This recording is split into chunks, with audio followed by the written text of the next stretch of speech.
Hi, today we're here with Beau. He's a franchise broker, and I'm going to ask him some questions about franchise ownership. So, welcome, Beau.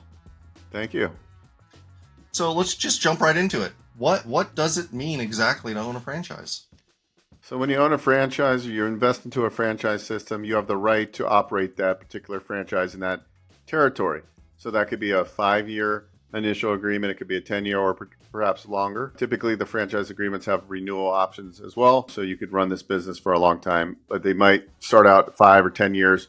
You can use the brand identity, the systems and the processes to generate revenue it's basically a system. You have the right to use a system and branding of a franchisor.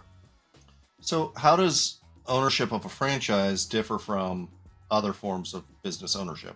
Well, I think in the franchise world, I think you're seeing an increasing number of investors and people from the corporate world looking to diversify their portfolio.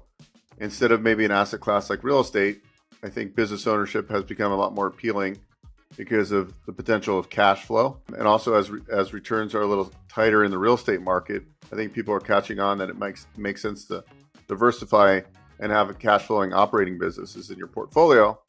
Instead of recreating the wheel, a franchise is really processes, systems, branding, a business in a box, if you will. You get a playbook. And if you invest in the right franchise, you'll have good coaching, mentoring, support, lead generation to help you become successful in that particular brand, as opposed to starting from scratch and building out SOPs and building out systems and processes and lead generation and marketing.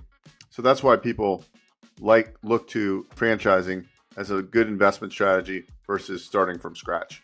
Based on your experience, what are some common misconceptions about franchise ownership? Well, I think just because there's different models. There's owner-operator, semi-absentee or semi-involved, executive. You might hear a managed model. So when people hear about semi-absentee, they think, oh, well, I'm going to work on the business and I'm going to hire a manager and I can be very passive. I think what people need to understand is the hardest part is even on a semi-involved business is getting the thing up and running and making sure you're hiring and building the culture. So I think understanding that this is a lot more moving parts than owning a single family home that you have a property manager, that this is a true living, breathing business, and it's going to take a lot more broadband than you probably expect. So be prepared and really make sure you're doing your due diligence and your validation before you invest into the franchise. I see too many people getting down to sign a franchise agreement without really thinking about pain points. I had a good conversation with a candidate who's like, look, I've been investing in self-storage. I like it because there's no toilets, there's tenants, right? But nobody lives in the storage facilities.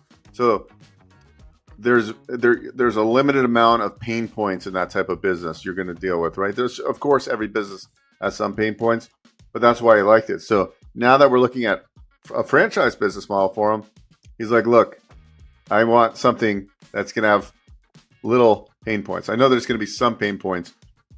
So finding a business model for somebody like that might be a little bit more challenging. He's not afraid to work and get the business off the ground for a year, which is good because that's what it's going to take, because you have to put all the pieces and you have to learn the business. But if you understand that going in and you can build the infrastructure and follow the systems, you can then become semi-absent. And at that point, there are owners that live in Florida and they own territories in Pennsylvania. So you can do this, but you have to understand it comes down to you. You have to be a good leader. You have to be able to take that playbook and execute. And I think that's what people don't understand. So I think kind of that's part of the conversations we have when candidates come to us is like, here's the realistic expectations. Of course, when we introduce you to the different franchise systems, because that's the way we do our discovery, everything's going to sound great, but you have to understand you need to call owners in different markets and really get the good, the bad, the ugly to see if that's a good fit for you. And so you know what you're getting into. Because when I started investing out of state, right, it was great. Hey, I can buy it for 50 grand, this house. That's so cheap. I can get a property manager. I'm going to make $800 a month cash flow.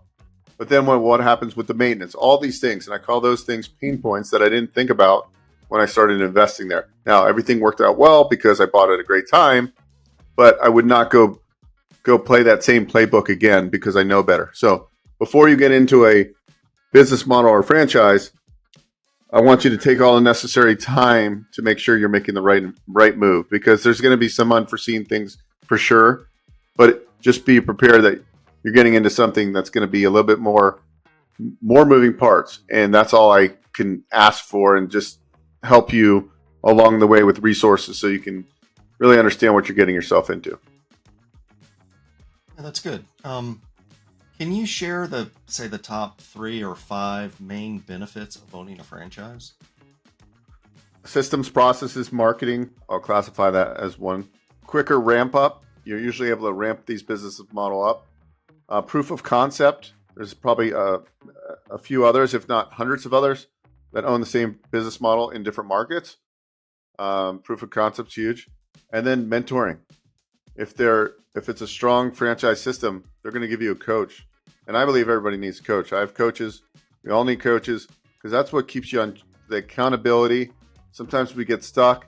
What do I do if this situation arises? Well, now you have an infrastructure and support system. So those are the top advantages, I would say. And what should someone consider before deciding if franchise ownership is right for them? Because, it may not be right for everybody. Maybe they should own a business. Maybe they should be an employee. But what should they consider before they decide if franchise ownership is right for them? You have to believe in the company, the parent company of the franchise. Do they have any infrastructure? How long have they been in franchising? And then look at what my options are, is that I could potentially start something from scratch. I could buy a business acquisition that's already up and running. Those are all viable, and I would say keep your mind open to all those possibilities, because a franchise system might not be the best business model. Maybe you go out and you get a vending machine to start, right? Maybe you start a online e-com business. There's lots of options. But I think the reason, and I'll convert it to why I still think franchising is great, is because if you're working in corporate, you might not have the time, or maybe you don't have entrepreneurial experience. And I look at franchising as not only a good investment for somebody who's an experienced business person, but somebody who needs the training wheels on. And that's what I think a franchise can help you do too. So I think a franchise can help somebody who started a business from scratch and says, hey, I already have a business running. I don't want to go recreate something. I'm going to go invest into a system. So you get those type of avatars. You get the avatars that have no entrepreneurial experience. That's another good fit. Then you get somebody who's been working as a sales guy for a painting company and it's like, okay, I'm already doing all the actions pretty much. Why not own a painting company? And why not just plug into a system where I've got everything there? And to kind of put to put the ribbon on the bow, or put the bow on the ribbon. I can't think of the saying, but when you're investing in a franchise, if it's an established brand, you can get up to 90% financing with SBA. A lot easier than a startup financing. Not to say you can't do startup financing, because I wear 2 hats as a franchise consultant and also an SBA loan broker. So you can, but it's just easier. Franchise, there's some banks out there that are super aggressive on franchise financing, because it's a business model that's maybe approved in the SBA directory, so it's easy to get the funding for. So I think it's a path of least resistance, kind of spinning in the negatives into a positive. There's not that many negatives. The negatives would be you pay a franchise fee. And you pay royalties. Royalties usually based on top line revenue per month. So if you did $10,000 in sale, that could be 5, 6, 7%, depending on the franchise. Sometimes there's a marketing fee. So there's fees. What you have to weigh is, are those fees worth it? Am I getting more? Am I getting an ROI on time and on the system versus me doing this system? Because I could start a painting company.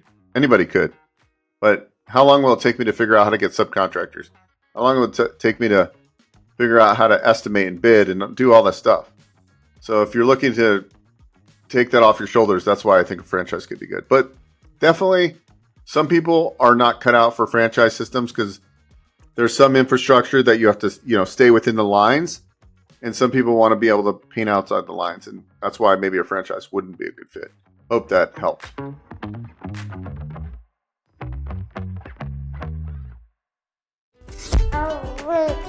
Hi guys, Beau here, and I'm with baby Beau. Baby Beau is just a little over 4 months. He's my first child, my wife and I. So if you want to create legacy for your family, I highly suggest you go to our Business Ownership Summit. You can find all the events we're doing. Primarily, they're all free. You can go to beaueckstein.com/events. And I hope to see you at one of our events where we teach business ownership, how to leverage SBA financing, tax strategies. I'm not a CPA and an attorney, but we bring CPAs on. You're going to learn why everyone should own a small business. So I hope you attend. Go to beaueckstein.com/events. I'll see you at the next one. Hey guys, Beau here. If you enjoyed what you saw, please subscribe to this channel. We talk all things financing. I've been in the lending industry for over 20 years, and I'm happy to answer your questions and provide great content.